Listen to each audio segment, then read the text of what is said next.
In the last video, we looked at comparatives and superlatives. I'm going to tell you two sentences and we'll just think how fair it is. So Mount Everest is higher than K2.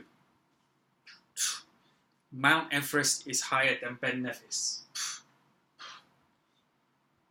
Both sentences are true, but it doesn't quite seem fair because between Mount Everest and K2, there's a small difference. Between Mount Everest and Ben Nevis, there is a big difference. So how can we show that whether the difference is big or small in English? That is what we're going to discover in this lesson. Any ideas now? How would you change the sentences? Okay, so if we say Mount Everest is slightly higher than K2, it shows there is a small difference. Okay, for the big difference, Mount Everest is much higher than Ben Nevis.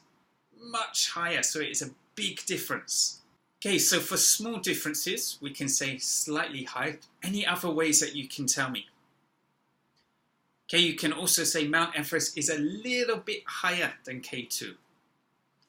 Okay, for a big difference, we said earlier, Mount Everest is much higher than Ben Nevis. Another way that you can show a big difference is Mount Everest is a lot higher than Ben Nevis. So using these, you can show if there is a small difference or a big difference.